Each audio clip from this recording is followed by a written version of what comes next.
beautiful sunny day in Cornwall. We are about to remove our seats as we want to soundproof the van.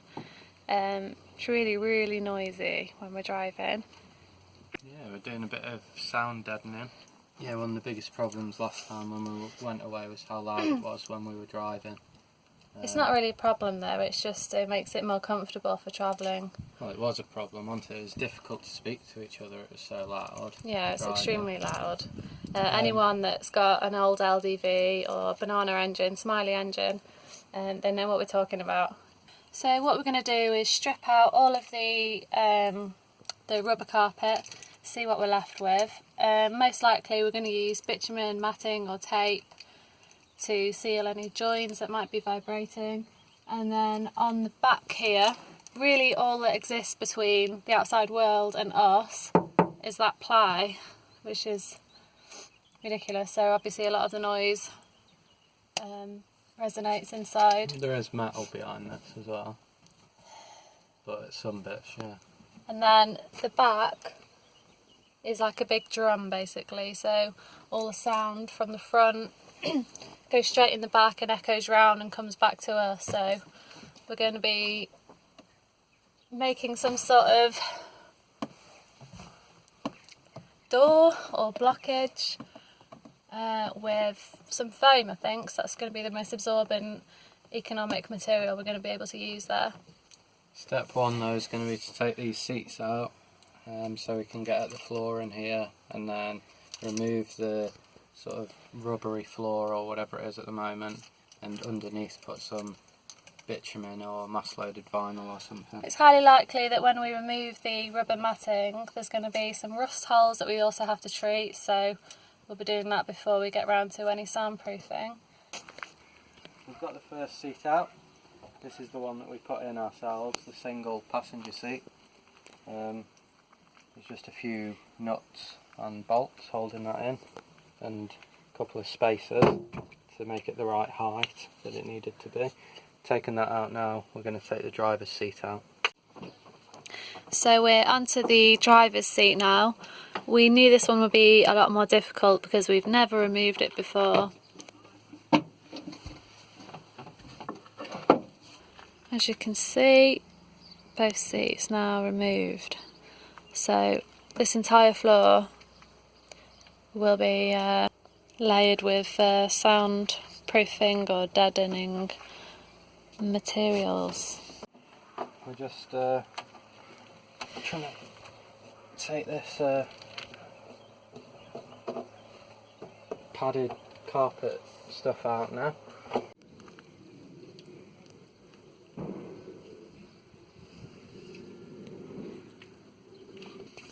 Okay, so we've got this seat off but not the rails because the bolts holding the rails on, very rusted, proving very difficult. So we've just taken the seat off, which means we can't get this bit of carpet off. As you can see, there's some quite bad rust here, and there's this hole here. Did pass its MOT, but that's going to be something that we're going to have to get sorted out. We had it on the other side. That is actually the tyre. Yeah, you can see right through to the road. Obviously that's not good for soundproofing on its own. There's going to be a lot of sound coming through there. If you show the other side, we did have it done on the other side, welded. It's just patched together. But the next step I think is getting a welder involved. Okay, we're moving forward now with the soundproofing. As you can see, still got the seats and the carpet out, but the welder's been and he's done the welding, done a stellar job, and that means we're ready to move on.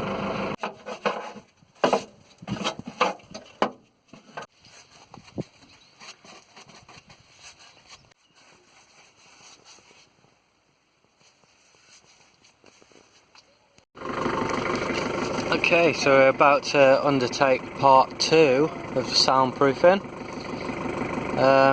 which is going to be bitumen flashing tape.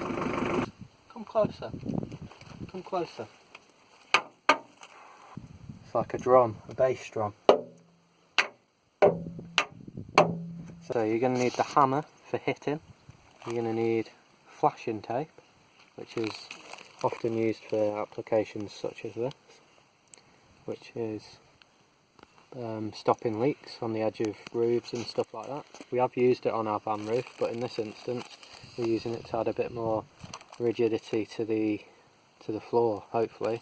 Priority place in this van is this area. It's a bit like a big drum. So we're going to put the most materials or do the best job, take the most time with that area.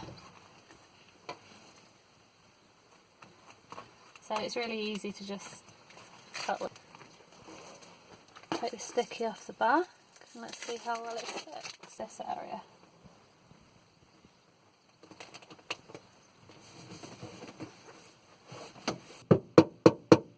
There's definite difference between those two here. The difference you can hear is a metallic sound and a rubber being here, a rubber material being here.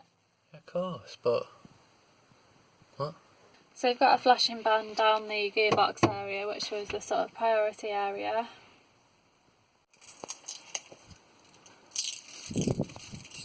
Don't know if that's done anything, to be honest, but every little helps. So now on to step 2.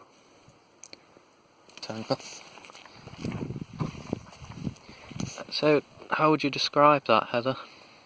I'm not really sure what it's made of, but it stinks like rubber. Stinks like rubber? Vinyl, maybe? No, it's not vinyl. It's like It's dense, that's the key thing, isn't it? It's very heavy, which is probably a good thing. It's almost like matted rubber fibres, and it's got a foil coating. Here's the first bit, cut to size and being taped down. Okay, so we're just using duct tape. So we're just laying down our carpet underlay, and it's quite easy to sort of flex into position with the stuff that we're using. So you can really just press it into shape, and then if you use a Stanley or a craft knife and just cut around. So you can see where I've scored it, so I can just cut the shape out now and hopefully it'll fit nicely.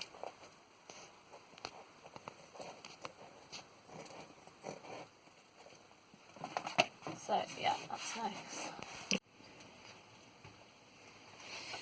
Okay, so we've done the underlay, the vinyl underlay on the floor, and the next stage now is this back wall. So we're going to do the same again, vinyl underlay. We're not going to tape it though, it's going to be stapled on, so tricky bit now is putting it in place, measuring it, cutting it to size. As you can see, the walkthrough here and the wood that we made the walkthrough out of. This is a ply bulkhead. Behind it there's the original metal bulkhead, but we do feel that when we're driving, when we're travelling along, especially when I drove it recently in cold weather, I felt that there was cold air coming through these gaps. So we're going to use some expanding foam, as demonstrated, no nonsense expanding foam, to block those gaps. Hopefully we'll block the cold air, and in theory block some of the noise coming through as well from the road outside.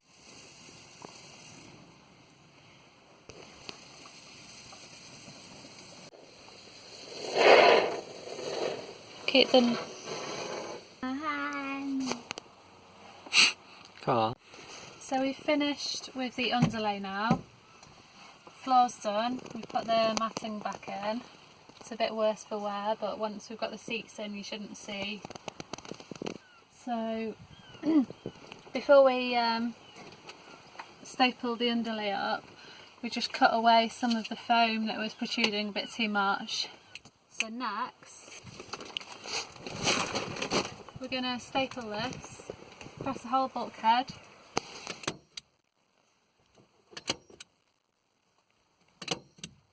Voila! We have created a padded cell.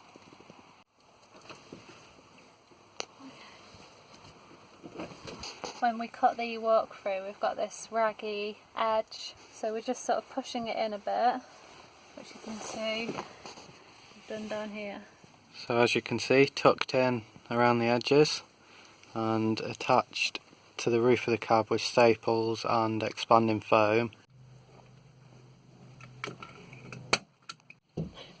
So as you can see, we've finished with the back now. We're quite happy with how it looks.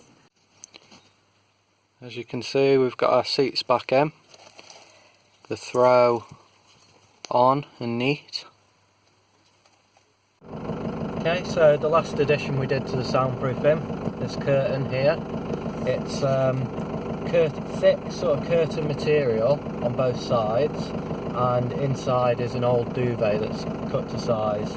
In terms of the difference that this has made to our driving experience, we've tested it idling and it's dropped by, I think before it was 55 decibels average, it's like 50 average now, which doesn't sound like a lot, but when we're driving the van, unfortunately we didn't make a video of what decibel rating it was driving at full speed, but just purely from our experience it sounds a lot quieter, and we can talk to each other with slightly raised voices, but before it was difficult to speak to each other. And we've got some good videos coming up. We've got we're setting off on our travels again soon, and we're also going to make a better video tour of our van, because the first one we made, the camera was all over the place. We didn't have any sort of idea what to film when, so it's a bit of a naff video really, and we don't think it does our van justice. So we're going to re-record a video tour of our van, and also we're setting off on our travels again soon, so now would be a good time to subscribe to our channel, and hopefully we'll see you again. Ta-ra!